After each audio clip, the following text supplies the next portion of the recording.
ಧರ್ಮಸ್ಥಳ ಪ್ರಕರಣದ ಬಗ್ಗೆ ರಾಜ್ಯದ ಮಹಿಳಾ ಹೋರಾಟಗಾರರು ಸೋನಿಯಾ ಗಾಂಧಿ ಅವರಿಗೆ ಪತ್ರ ಬರೆದಿದ್ದಾರೆ. ಪ್ರಕರಣದ ಬೆಳವಣಿಗೆಗಳ ಕುರಿತು ಹಸ್ತಕ್ಷೇಪ ಮಾಡುವಂತೆ ಮನವಿ ಮಾಡಿದ್ದಾರೆ. ಮತ್ತೊಂದು ಕಡೆ ಸ್ವಾಮೀಜಿಗಳು ಅಮಿತ್ ಶಾ ಭೇಟಿಗೆ ಸಚಿವ ಎಂಬಿ ಪಾಟೀಲ್ ವ್ಯಂಗ್ಯವಾಡಿದ್ದಾರೆ.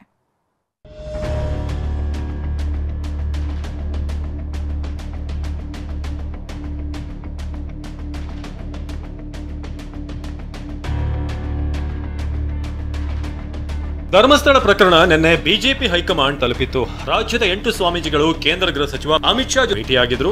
ಸಾಲದಕ್ಕೆ ಕೇಂದ್ರ ಸಚಿವ ಎಚ್ ಡಿ ಕುಮಾರಸ್ವಾಮಿ ಕೂಡ ಅಮಿತ್ ಶಾ ಜೊತೆ ಚರ್ಚೆ ನಡೆಸಿದ್ರು. ಈ ಬೆನ್ನಲ್ಲೇ ಧರ್ಮಸ್ಥಳ ಪ್ರಕರಣ ಕಾಂಗ್ರೆಸ್ ಹೈಕಮಾಂಡ್ ಅಂಗಳಕ್ಕೂ ತಲುಪಿದೆ. ಸೋನಿಯಾ ಗಾಂಧಿಗೆ ಮಹಿಳಾ ಸಂಘಟನೆಗಳ ಪತ್ರ. ಕೊಂದವರು ಯಾರು ಎಂಬ ಹೆಸರಿನಲ್ಲಿ ಅಭಿಯಾನ. ಕೊಂದವರು ಯಾರು? Who killed the women in Dharmasthala. ಇದು ರಾಜ್ಯದ ಕೆಲವು ಮಹಿಳಾ ಸಂಘಟನೆಗಳು ನಡೆಸುತ್ತಿರುವ ಅಭಿಯಾನ. ಇದೇ ಕ್ಯಾಂಪೇನ್ ಹೆಸರಿನಲ್ಲಿ ಕಾಂಗ್ರೆಸ್ ಅಧಿನಾಯಕಿ ಸೋನಿಯಾ ಗಾಂಧಿ ಅವರಿಗೂ ಕೂಡ ಪತ್ರ ಬರೆದಿದ್ದಾರೆ. 10 ಮಹಿಳಾ ಸಂಘಟನೆಗಳು ಸೇರಿದ ಹಾಗೆ 40 ಸಾಮಾಜಿಕ ಮಹಿಳಾ ಹೋರಾಟಗಾರರು ಧರ್ಮಸ್ಥಳ ಎಸ್ಐಟಿ ಹಾಗೂ ರಾಜ್ಯದ ಸಚಿವರ ಹೇಳಿಕೆಗಳ ಬಗ್ಗೆ ಕಳವಳ ವ್ಯಕ್ತಪಡಿಸಿದ್ದಾರೆ. ಹಾಗಿದ್ರೆ ಮಹಿಳಾ ಸಂಘಟನೆಗಳು ಬರೆದಿರುವಂತಹ ಪತ್ರದಲ್ಲಿ ಏನಿದೆ ತೋರಿಸ್ತೀವಿ ನೋಡಿ. ಆತ್ಮೀಯ ಸೋನಿಯಾ ಗಾಂಧಿ ಅವರೇ, ಕರ್ನಾಟಕದಲ್ಲಿ ಇತ್ತೀಚೆಗೆ ಕೊಂದವರು ಯಾರು? Who killed the women in Dharmasthala ಎಂಬ ಅಭಿಯಾನ ಶುರುವಾಗಿದೆ. ನಾವು ಈ ಅಭಿಯಾನದ ಪ್ರತಿನಿಧಿಗಳು. ದಕ್ಷಿಣ ಕನ್ನಡ ಜಿಲ್ಲೆಯಲ್ಲಿ ಬಗೆಹರಿಯದ ಅಪರಾಧಗಳ ಸರಣಿ ತನಿಖೆಗಳ ಸುತ್ತ ಇತ್ತೀಚೆಗೆ ಅನೇಕ ಬೆಳವಣಿಗೆ ನಡೆಯುತ್ತಿವೆ. ಇದರ ಬಗ್ಗೆ ತೀವ್ರ ದುಃಖದ ಬಗ್ಗೆ ಬರೆಯುತ್ತಿದ್ದೇವೆ.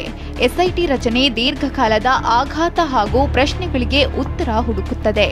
ಅನೇಕ ಕುಟುಂಬಗಳಿಗೆ ನ್ಯಾಯ ಕೊಡಲು ಸಹಾಯ ಮಾಡುತ್ತದೆ ಎಂದು ನಮ್ಮಲ್ಲಿ ಅನೇಕರು ಭಾವಿಸಿದ್ದೇವೆ. ದುರಾದೃಷ್ಟವಶಾತ್ ಇದು ರಾಜಕೀಯ ಖ್ಯಾತಿಯ ವಿಷಯವಾಗಿದೆ. ಇದರ ಪರಿಣಾಮ ಸತ್ಯ ಹಾಗೂ ಹೊಣೆಗಾರಿಕೆ ಕ್ಷಣವಾಗಬೇಕಾಗಿತ್ತು. ಬದಲಾಗಿ ಬೆದರಿಕೆ ತಂತ್ರಗಳು ಮತ್ತು ನ್ಯಾಯವನ್ನ ಮತ್ತೊಮ್ಮೆ ಹೂತು ಹಾಕುವ ಪ್ರಯತ್ನಗಳಾಗಿ ಮಾರ್ಪಟ್ಟಿದೆ. ಈ ನಡುವೆ ಕಾಂಗ್ರೆಸ್ ಸರ್ಕಾರದ ಸಚಿವರ ಹೇಳಿಕೆಗಳು ಕೋಲಾಹಲ ಹೆಚ್ಚಿಸಿವೆ. ನ್ಯಾಯಯುತ ತನಿಖೆಯ ಬಗ್ಗೆ ಸಂದೇಹಕ್ಕೆ ಕಾರಣವಾಗಿದೆ. ತನಿಖೆ ಪೂರ್ಣಗೊಳ್ಳುವ ಮೊದಲೇ ಸರ್ಕಾರದ ಪ್ರಮುಖರ ಹೇಳಿಕೆಗಳು ಹಲವಾರು ದಶಕಗಳಿಂದ ಕಳೆದುಕೊಂಡ ಜೀವಗಳನ್ನ ಕ್ಷುಲ್ಲಕಗೊಳಿಸುತ್ತವೆ. ಇದರಿಂದ ಸ್ವತಂತ್ರವಾಗಿ ಕಾರ್ಯನಿರ್ವಹಿಸುವ ಎಸ್ಐಟಿ ಸಾಮರ್ಥ್ಯ ದುರ್ಬಲಗೊಳಿಸುತ್ತವೆ. ಕರ್ನಾಟಕ ಸರ್ಕಾರ ದುರ್ಬಲರನ್ನ ಮೌನಗೊಳಿಸುವ ಬದಲು ಅವರನ್ನ ರಕ್ಷಿಸುವ ಕಾನೂನು ಜಾರಿ ಸಂಸ್ಥೆಗಳ ಮೇಲಿನ ನಮ್ಮ ನಂಬಿಕೆಯನ್ನ ಪುನಃಸ್ಥಾಪಿಸಲು ನಿಮ್ಮ ಹಸ್ತಕ್ಷೇಪವು ನಿರ್ಣಾಯಕವಾಗಿದೆ. ಈ ಪ್ರಕರಣಗಳು ಏನಿದ್ವೋ ಅವುಗಳು ಅದಕ್ಕೊಂದಷ್ಟು ಬೆಳಕು ಚೆಲ್ಬೋದೇನೋ ಇದು ಅಂತ ನಾವ್ ಅನ್ಕೊಂಡ್ವಿ. ಬಟ್ ಆ ನಂತರ ಆದಂತ ಸಿನಾರಿಯೋಗಳೆಲ್ಲ ನೋಡಿದಾಗ ನಿಜವಾಗ್ಲೂ ಆಗ್ಬೇಕಾದಂತ ಅಂದ್ರೆ ಅನ್ಯಾಯಕ್ಕೊಳಗಾದಂತದಕ್ಕೆ ನ್ಯಾಯ ಸಿಗ್ಬೇಕಾದಂತದ್ದು ಕೂಡ ಎಲ್ಲ ಒಂದು ಡೈವರ್ಟ್ ಆಗೋಯ್ತೇನೋ ಅನ್ನೋ. ಹೀಗೆ ಪತ್ರ ಬರೆದಿರುವ ಮಹಿಳಾ ಹೋರಾಟಗಾರರು ಸೋನಿಯಾ ಗಾಂಧಿ ಮುಂದೆ 3 ಬೇಡಿಕೆಗಳನ್ನ ಇಟ್ಟಿದ್ದಾರೆ.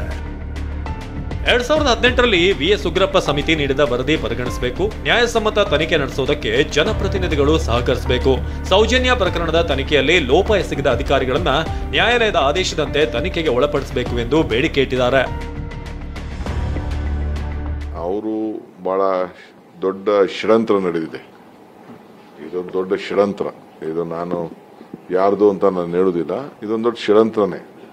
ವೆಲ್ ಪ್ಲಾನ್ಡ್ ಸ್ಟ್ರಾಟಜಿ ಮಾಡಿ ಅವ್ರ ಮೇಲೆ ಕಪ್ಪು ಚುಕ್ಕಿ ತರಬೇಕು ಅಂತ ಹೇಳಿ ಪ್ರಯತ್ನ ನಡೀತಾ ಇದೆ. ಕೇಳಿದ್ರಲ್ಲ, ಷಡ್ಯಂತ್ರ ನಡೀತಿದೆ ಅನ್ನೋ DCM DK ಶಿವಕುಮಾರ್ ಮಾತನ್ನ. ಇದೇ ಮಾತಿನ ಬಗ್ಗೆಯೂ ಕೂಡ ಮಹಿಳಾ ಹೋರಾಟಗಾರರು ಪತ್ರದಲ್ಲಿ ಉಲ್ಲೇಖಿಸಿದ್ದಾರೆ. DK ದಾರಿ ತಪ್ಪಿಸುವ ಹೇಳಿಕೆ ನೀಡಿದ್ದಾರೆ. ಈ ಮಾತನ್ನ ಲಕ್ಷ್ಮಿ ಹೆಬ್ಬಾಳ್ಕರ್ ಬೆಂಬಲಿಸಿದ್ದಾರೆ ಅಂತ SIT ತನಿಖೆ ಬೆಳವಣಿಗೆ ಬಗ್ಗೆ ಆತಂಕ ವ್ಯಕ್ತಪಡಿಸಿದ್ದಾರೆ. ಲಕ್ಷ್ಮಿ ಹೆಬ್ಬಾಳ್ಕರ್ ಅವ್ರ ಬಗ್ಗೆನೂ ಕೂಡ ಮೆನ್ಷನ್ ಮಾಡಿದೀವಿ. ಯಾಕಂದ್ರೆ ಇದು SIT ತನಿಖೆ ನಡೀತಾ ಇರ್ಬೇಕಾದ್ರೇನೆ ತನಿಖಾ ತಂಡವನ್ನ ರಚಿಸಿರೋದು ಇವ್ರದೇ ಸರ್ಕಾರ ಆಗಿದ್ರು ಇವ್ರು ಬಂದು ಮತ್ತೆ ಸದನದಲ್ಲಿ ಕೂಡ ಮಾತಾಡ್ತಾರೆ. ಏನು ಅಂತಂದ್ರೆ ಇದು ಯಾವ್ದೋ ಒಂದು ಸಂಸ್ಥೆಗೆ ಕಳಂಕ ತರೋದಕ್ಕೆ ಮಾಡಿರುವಂತದ್ದು ಅನ್ನೋದು ಹೇಳೋದಿದೆ ಅಲ್ಲ, ಅದು ತಪ್ಪಲ್ವಾ? ಅದು ಮತ್ತೊಂದ್ ಕಡೆ ನಿನ್ನೆ ರಾಜ್ಯದ 8 ಸ್ವಾಮೀಜಿಗಳು ಧರ್ಮಸ್ಥಳದ ವಿರುದ್ಧ ಅಪಪ್ರಚಾರ ನಡೀತಿದೆ, NIA ತನಿಖೆಗೆ ನೀಡುವಂತೆ ಕೇಂದ್ರ ಗೃಹ ಸಚಿವರಿಗೆ ಮನವಿ ಮಾಡಿದ್ರು. ಈ ವಿಚಾರವಾಗಿ ಸಚಿವ MB ಪಾಟೀಲ್ ಪ್ರತಿಕ್ರಿಯಿಸಿದ್ದಾರೆ. ಸ್ವಾಮೀಜಿಗಳಿಂದ ಅಮಿತ್ ಶಾ ಭೇಟಿ ಬಿಜೆಪಿ ಸ್ಪಾನ್ಸರ್ ಆಗಿರುತ್ತೆ ಎಂದಿದ್ದಾರೆ. ನೋಡಿ, ಇದೆಲ್ಲ ಸ್ಪಾನ್ಸರ್ಡ್ ಇರ್ತದೆ ಬಿಡಿ, ಬಿಜೆಪಿದು ಸ್ಪಾನ್ಸರ್ಡ್ ಎಲ್ಲ ಇದಲ್ಲ. ಸದ್ಯ ಧರ್ಮಸ್ಥಳ ಪ್ರಕರಣ ಬಿಜೆಪಿ ಹಾಗೂ ಕಾಂಗ್ರೆಸ್ ಹೈಕಮಾಂಡ್ ಅಂಗಳ ತಲುಪಿದೆ. ಕೈಮನೆ ನಾಯಕರ ಹೇಳಿಕೆಗಳ ಬಗ್ಗೆ ಮಹಿಳಾ ಹೋರಾಟಗಾರರು ಪತ್ರ ಬರೆದ್ರೆ ಅಮಿತ್ ಶಾಗೆ ಶ್ರೀಗಳು NIA ತನಿಖೆಗೆ ಮನವಿ ಮಾಡಿದ್ದಾರೆ. ಪ್ರಸನ್ನ ಗಾಂವ್ಕರ್, TV9 ಬೆಂಗಳೂರು.